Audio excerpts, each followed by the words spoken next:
The Cure with Aimee Cabo. Life can bring many difficult situations: domestic violence, addictions, poverty, and even sexual abuse by your loved ones. Welcome, Aimee Cabo and The Cure. Good afternoon, and thanks for joining us today. I'm your host, Aimee Cabo, and this is The Cure. We are live every Saturday at 1 p.m. Eastern.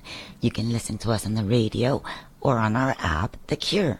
Please download it from the App Store or listen and see me live on Roku, The Cure channel, as we started live streaming, or on Fiber TV, or on Android TV, or godisthecure.com, or later listen to the recorded shows via any podcast app.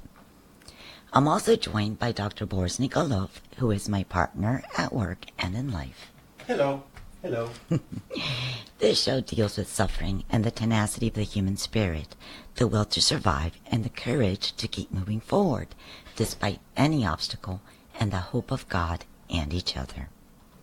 We do provide testimonies to let people know that they're not alone, and in this show, the testimony started with me, having been a survivor from child abuse well into young adulthood. We also have professionals in the medical field and inspirational speakers that are willing to help and can give valuable information, because education is key, transparency is needed, and I believe we can help each other. For me, my healing came from God, but other forms of healing are presented as well to service everyone. Life can be very challenging, but always know that we're not alone. Today, I wanted to speak about integrative medicine and bringing science and spirit together. And today's special guest is Dr. Nisha Manek. Dr. Nisha Manek is an international recognized leader in the field of integrative medicine. In her commitment and dedication to innovative approaches to health and wellness, she strives to synthesize and unify her work as a physician and scientist with spiritual inquiry and practice. She is a fellow of the American College of Physicians and a fellow of the Royal College of Physicians of the United Kingdom. I love you. I can imagine God saying that to us, and it puts us in a peaceful place. But when it comes to loving ourselves, we don't want to. What holds us back? When the love is there and all is needed sometimes is a little guidance. I love people. It's also a message to you. Dr. Manek, thank you for being on the show. Well, good morning to you, Aimee. Good morning. Good morning from California. It's very sunny here, and I'm really delighted to be on your show. Well, and here from Miami, sunny back to you. Dr. Manek, could you just give us a little bit about what is integrative medicine? Is it the same as psychoenergetic science? Why should our listeners care? Right. Great question. So I'm a rheumatologist, and a rheumatologist is a medical doctor specializing in arthritis, and not just joint diseases, but all kinds of diseases to do with the immune system.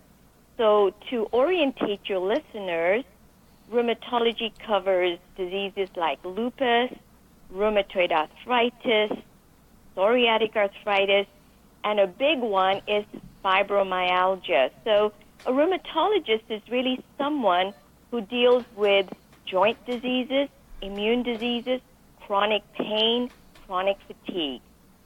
Now, my interest as a medical doctor also branches into integrative practices. Now, it used to be called complementary and alternative medicine, and we realized the word alternative is incorrect, because really conventional care has much to offer in rheumatology, and integrative means you integrate into out-of-the-box therapies. Nice. So the more correct term now that most people use, and even the NIH, the National Institutes of Health, uses, is complementary and integrative medicine. So Okay. my job as an integrative rheumatologist is to really, in my clinical practice at the bedside, is to open up the questions of lifestyle, diet, mind-body therapies, and yes, even the spiritual practices, because we know now that humans are much, much more than just biology and biochemistry. So I hope that gives you a little window into what integrative really means. And if you like, I can share with you some of the national statistics of what Americans do in terms of reaching to integrative practices to bump up their health.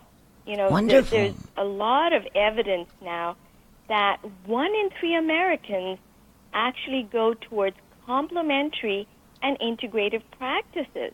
Why is that? So I'll stop there if you have any other questions. Would you believe that maybe conventional medicine is no longer enough? There has to be a combination of therapies. You know, as a rheumatologist, my answer to that, short answer to that, is a resounding yes. And I can tell you I worked in very big institutes and trained in very rigorous evidence-based medicine. That means, you know, we look towards trial data, we look towards evidence-based medicine to make our decisions of which chemistry, which pharmaceutical, which medicine, which drug will be useful for such and such condition. Now, when we do that, I saw, certainly in my practice, about a good 20-30% of people, even with the best conventional care, there remains a gap to wellness. And you have to ask yourself, why is that? Despite our best, you know, diagnostics, modern medicine is incredible. There's no question. We know so much more about the immunology, about why people get the diseases that they do. We can understand the risk factors. And then when we go in to try and fix that, you know, with our chemical medicine, there's no guarantee. And we now know the costs are skyrocketing. There are a lot of side effects. So we have to ask ourselves, step back and say, okay, where are the missing pieces of the puzzle? And so when in rheumatology, when I look at all of the amazing advances, there remains a stubborn gap to complete wellness. And is that what you mean? Is that what you mean about building a bridge between science and spirit? What are the major themes in building that bridge? Yes, there is a missing link. And we now know that randomized controlled trials and evidence-based care is very important, but it's not enough. It's not enough because humans, you and I, Aimee, are much, much more than just the human body. So when you go to the doctor's office, when we do blood testing, when we do X-rays, when we do these things, we're looking at the body, just what my mentor William Tiller calls, the body biosuit, you know. And that's a great place to start, but it's not enough. And so when I was looking into these things and as an integrative rheumatologist, I realized, first of all, 1 in 3 Americans go to integrative medicine, and they go to integrative medicine for one major reason, and it's diseases I see in my clinic every day. Arthritis, pain. 50% of women get arthritis. Oh, yes. I didn't know that till now. I found out.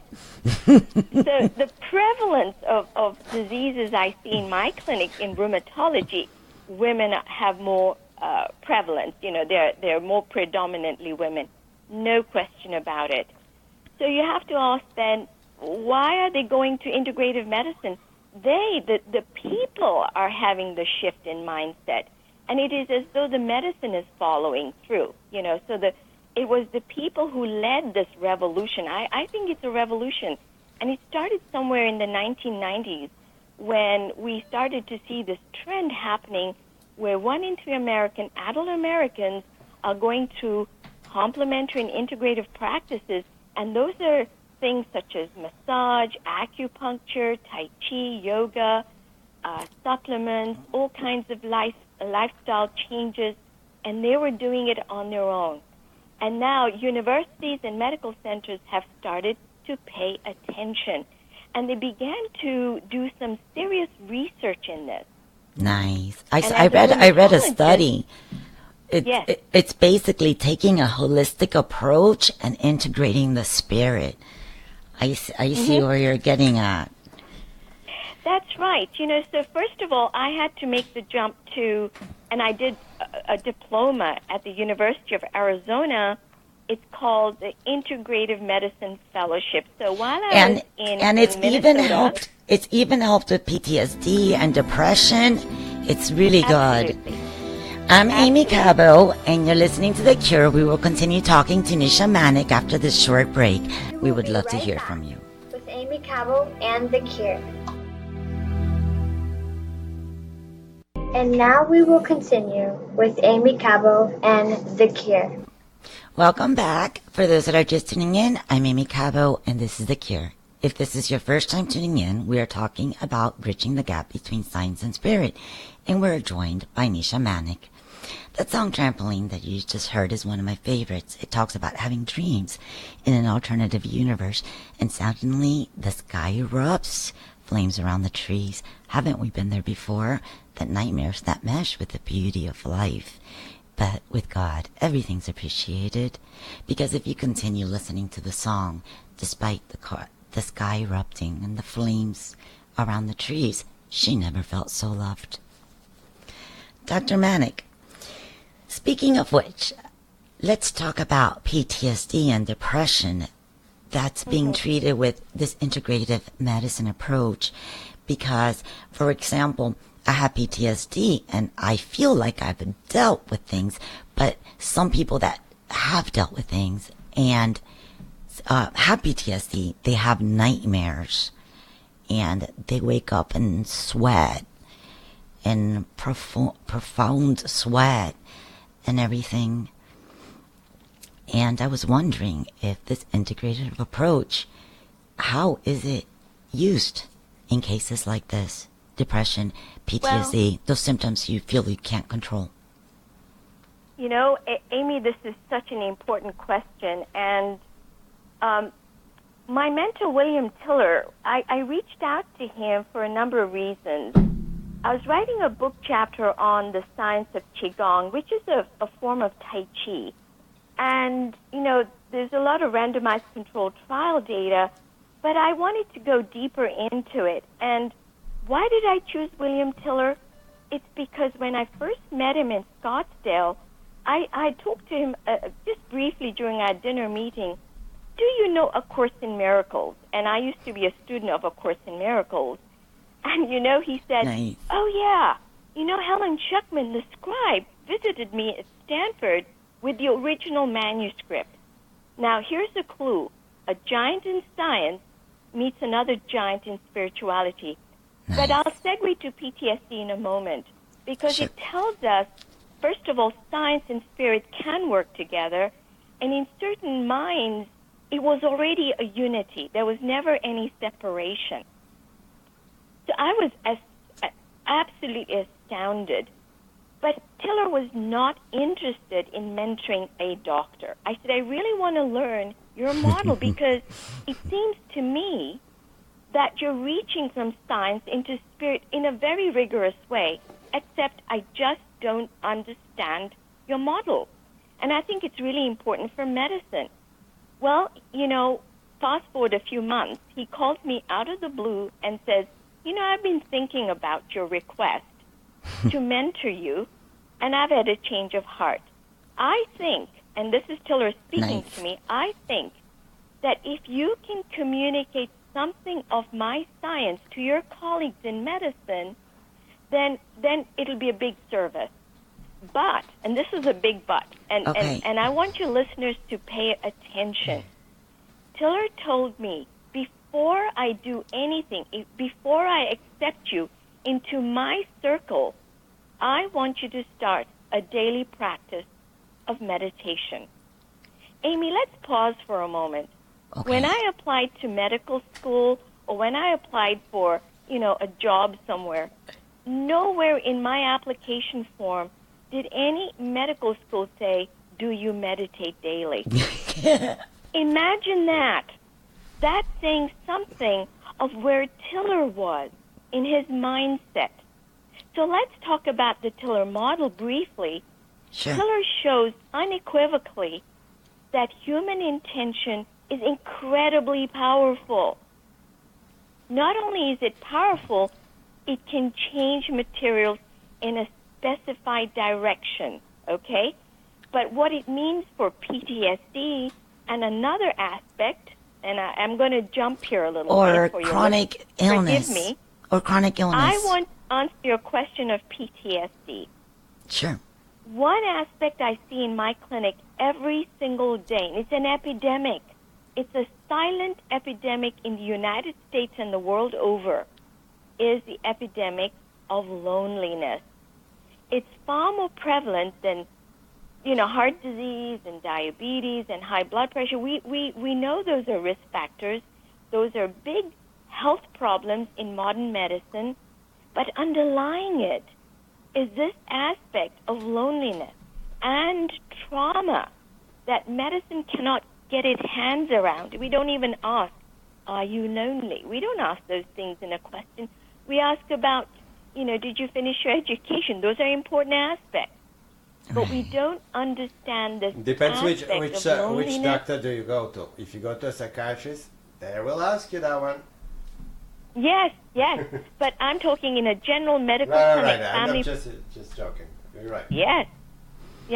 And actually, in President Obama had appointed the 19th Surgeon General of the United States, which was Dr. Vivek Murthy.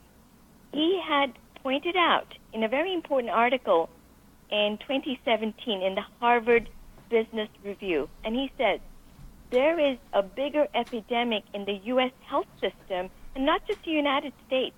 Theresa May, when she was Prime Minister of the United Kingdom, had appointed a new member of Parliament to tackle the epidemic of loneliness. So how did Tiller approach this? How do you bridge science, the epidemic of loneliness, and how do you tackle it spiritually? So would you like for me to go into the Tiller target experiments? Because we're jumping a little bit, but I want to lay those foundations for your listeners. Sure, we have 2 minutes. Okay. Tiller showed that human intention can change materials in a very specific way. He used water, and he measured the pH of water. With nothing else but just his intention, he could change the pH of water in a very specific way. He could raise the pH or reduce the pH just by his intention. Now, Really? this is remarkable. When I first ran into this science, I thought, it's impossible. Human intention, just by your thoughts alone, you cannot change water in a specific way. How is that possible? Because water is very important for medicine.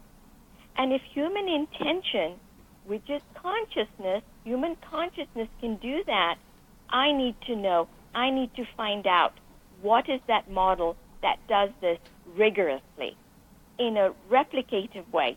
Science is about replicating data. It's about statistics. It's about measurement. I needed to go there. And that's why I made a jump from medicine, and I took a whole, self-funded scholarship in understanding William Tiller's science.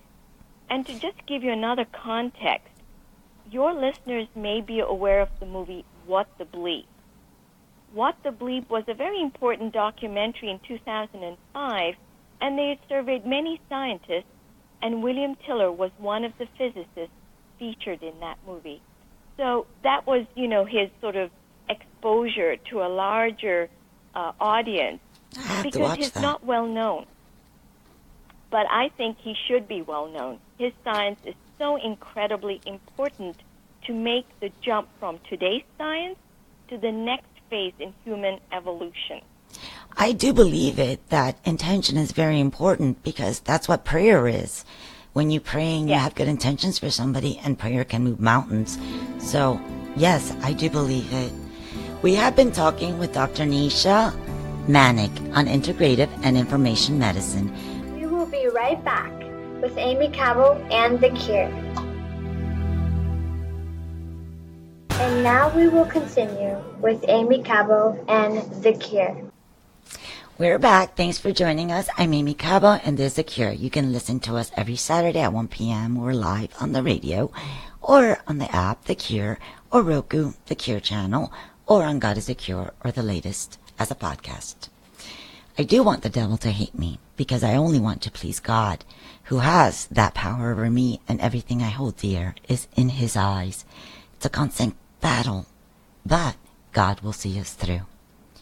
We are continuing our conversation with Dr. Nisha Manick on mankind's unlimited potential. Dr. Manick, can you tell us more about target experiments? What is the concept and the significance of the results from the target experiments? That's right. Thank you, Amy. Well, when I'm looking at Tiller's science and I'm in medicine, and I instinctively knew this is really crucial science, except these papers are incredibly difficult to read, full of equations and terminology that, as a physician, I didn't have any context. But I knew in my heart, I knew this is really crucial. And when I met Tiller and he said, yes, I know A Course in Miracles, this is how I lead my life, and yes, Nisha, if I work with you, you need to do meditation, I knew I had found my mentor. And so I jumped ship in a way. Well, I continued, medical practice, but I set aside a lot of time, and I moved to Arizona to be closer to Dr. Tiller and understand his science more. Like I said, I didn't believe that human intention can change materials. So I went off to study at his labs.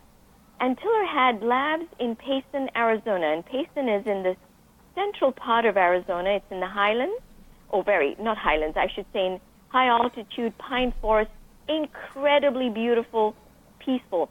And when I first went to his labs, it was like entering, let me put it this way, sacred space. I thought, what is this? Nice. You have meters and gauges and graphs and all this kind of physics, materials, and yet I don't feel like I'm standing in there.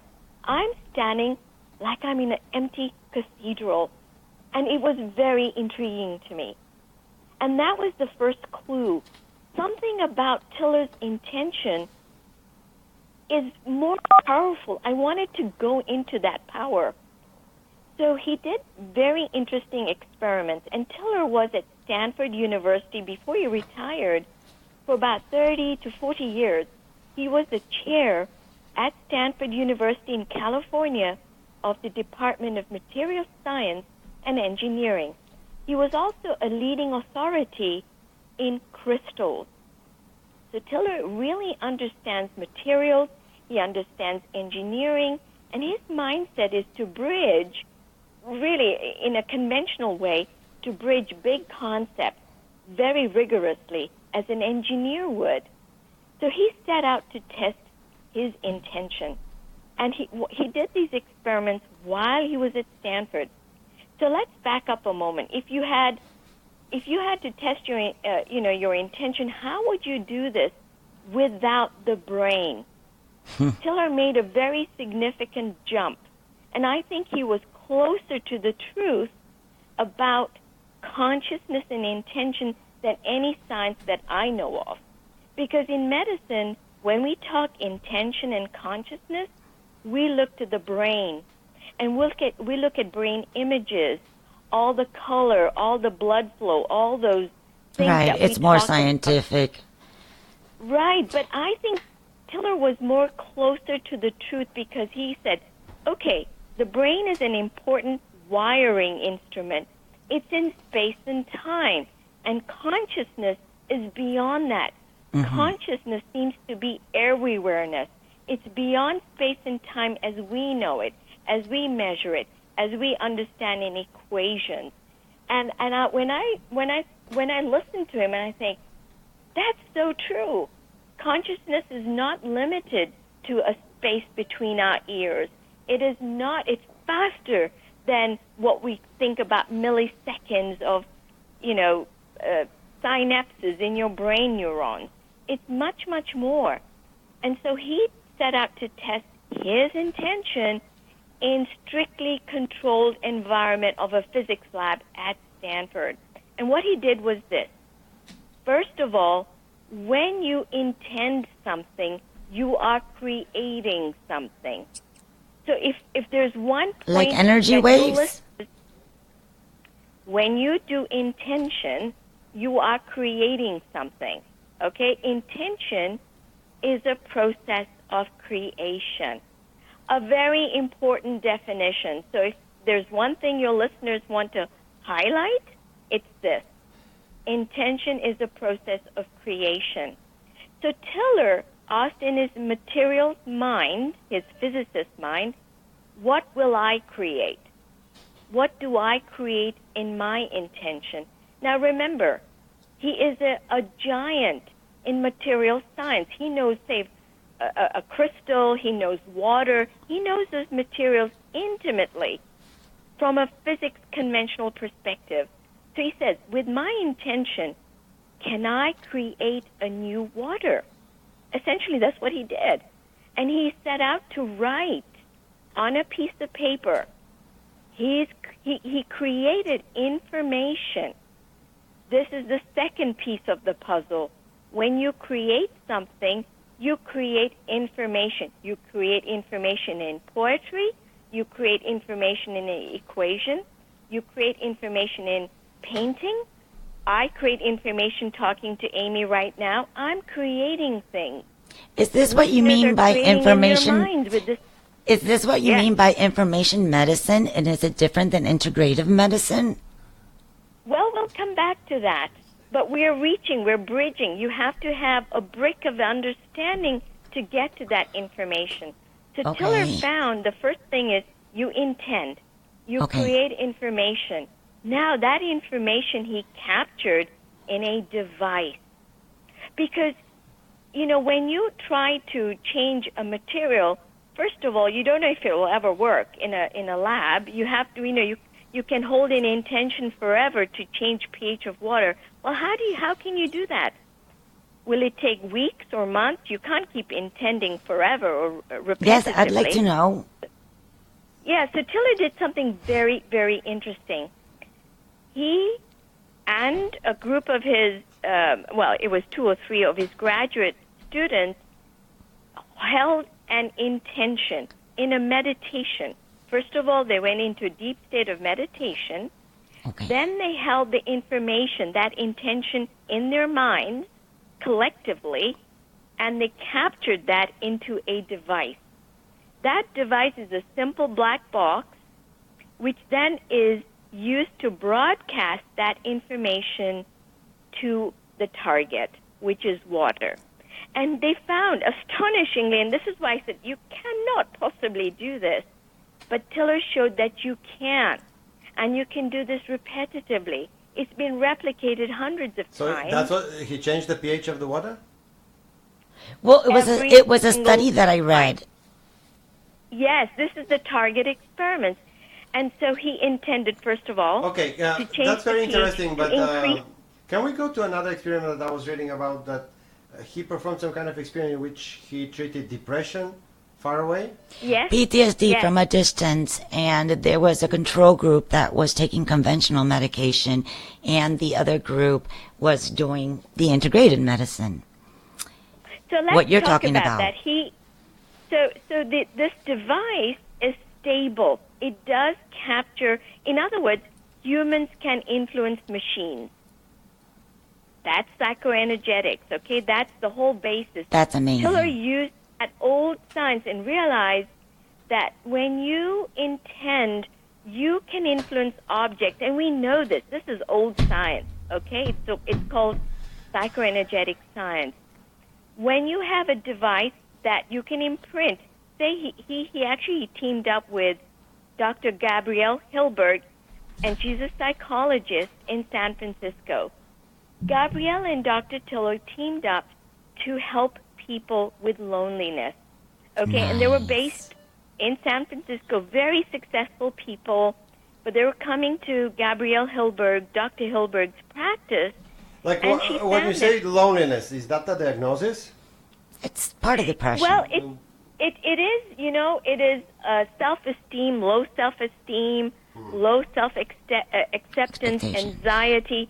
So they did various markers in this self-acceptance, or what he calls self-love or self-consciousness project or self-love project with Gabrielle. And it was a small protocol. I mean, there were about 39 people who signed up. But these are very, very successful people in San Francisco. And this is what they did.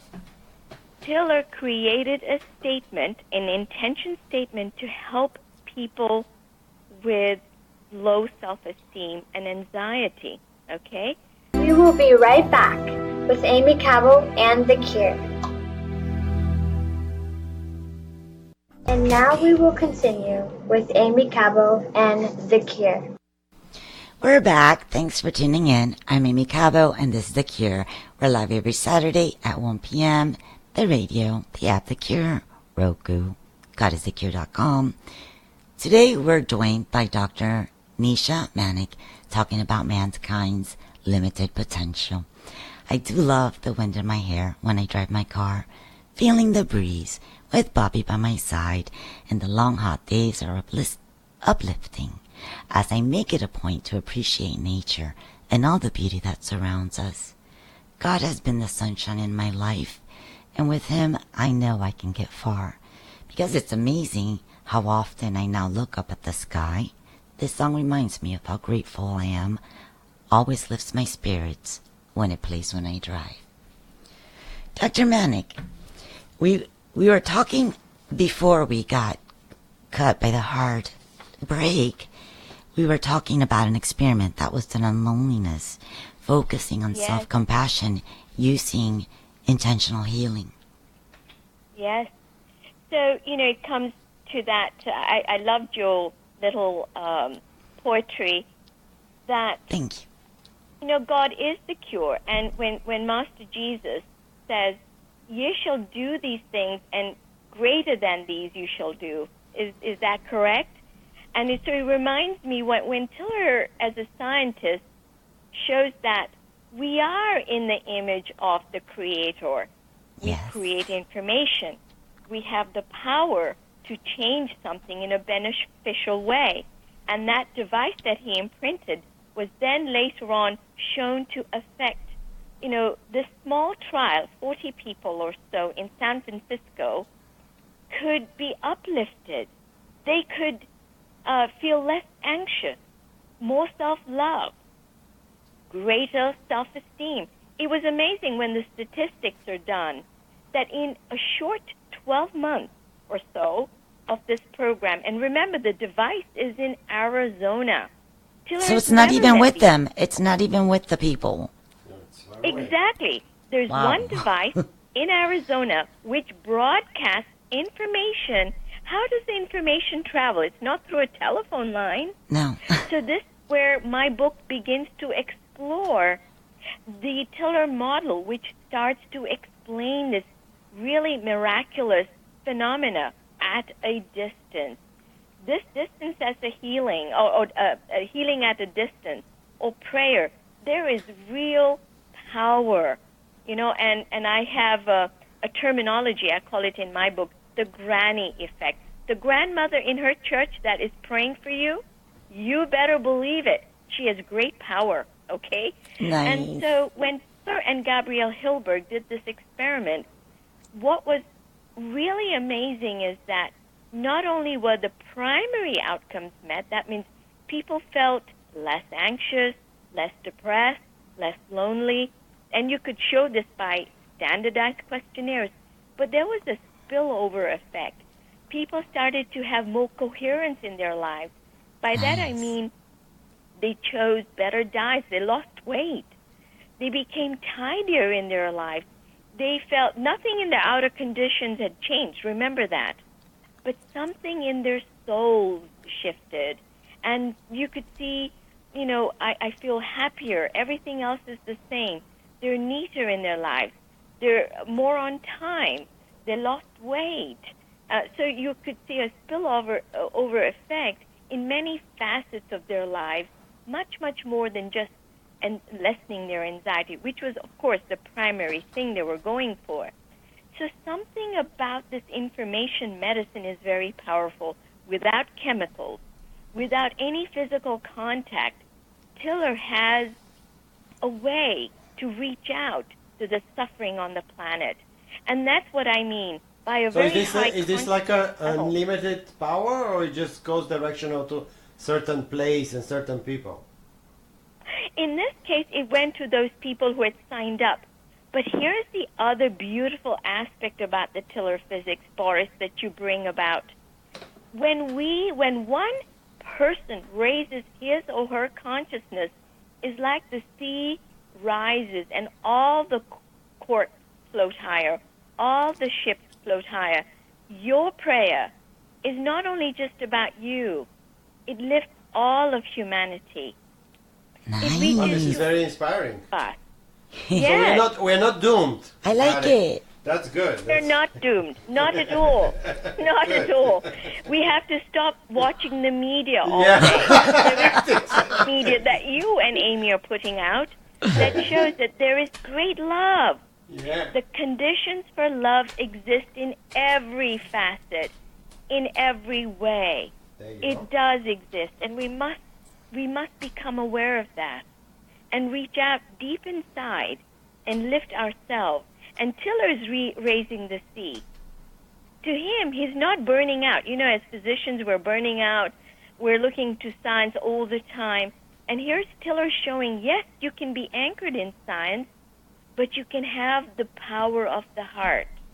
And you can uplift your fellow human beings. So these people, just by knowing that someone had good intentions over them, were able to increase their self-compassion and integrate self-gratitude? Yes, but it happened 24/7. It's like a healing Nice. balm is reaching out to you from Payson, Arizona. That's okay? incredible. Wow. Where is the connection? Can we hook to that line here to Miami? Can we? I How can anyone sign up?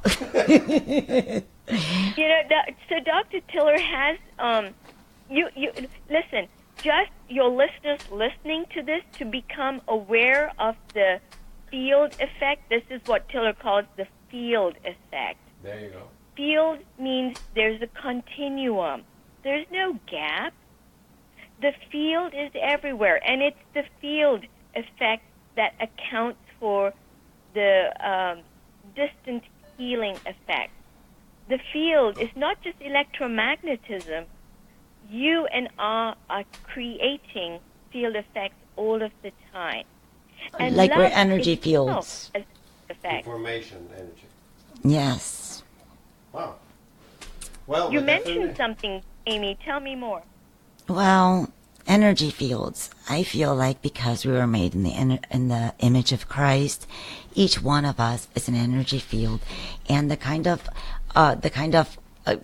like if we have positive energy, it's contagious and other people feel good around. I've seen it. I've seen this happen just by having a positive attitude, and it's contagious. And that's what I mean is that each one of us. When we look to science about, when we say the word energy, and, in my book I talk about energy, you'd be surprised that physics or chemistry texts actually don't mention energy as I was such. just guessing. In medicine, energy means calories, right? And so when I talk about energy, I bridge to information. That's more fundamental. Information and energy are intertwined. They're intimately related. Energy and information, what you create, is the source of energy. But information is more fundamental. What information are you going to create today? What is your intention holding today? And then it has consequences on energy. You feel more energetic. And we all want more energy anyway. So it's not just eating more healthily. Your intention, that information you hold inside, is incredibly powerful. Well, and correct. what is the power of the heart but that? That's informational.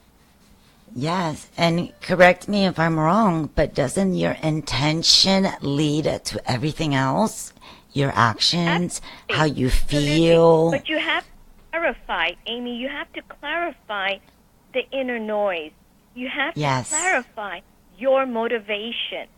So Tiller, when he said to me, meditate, he wanted for me to clear out my inner noise, lessen the inner noise. And it takes time. That's okay.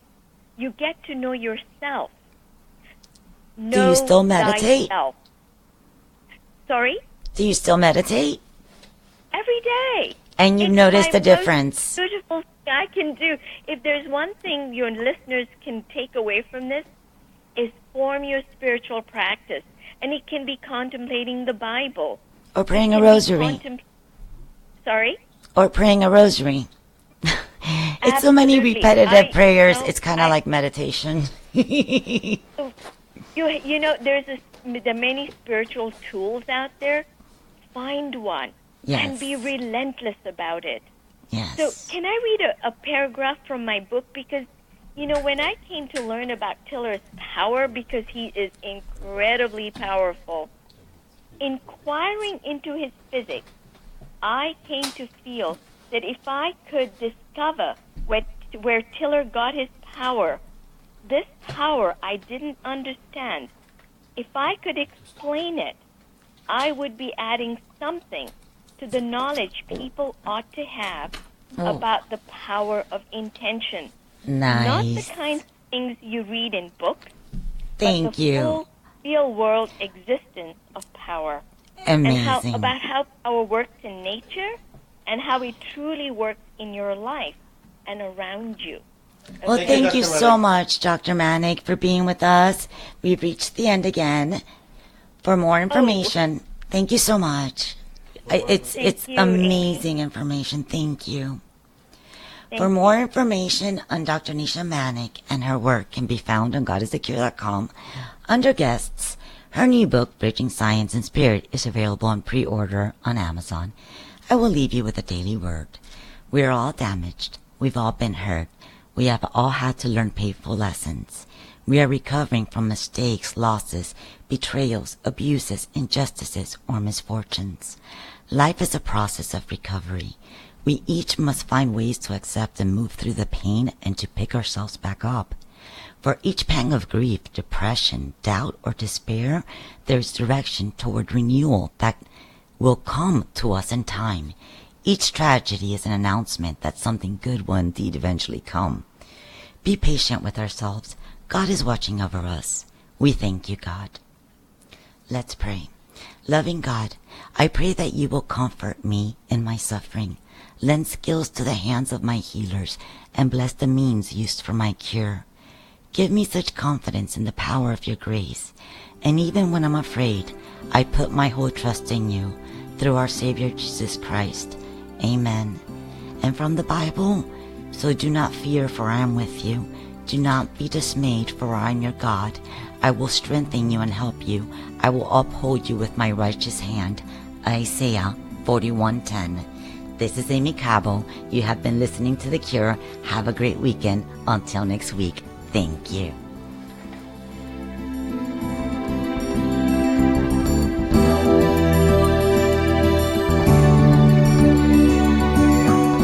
Thank you for listening to The Cure with Aimee Cabo. For more information or to get Aimee's book, Love is the Answer, God is the Cure, or to listen to the podcasts of previous shows, visit godisthecure.com.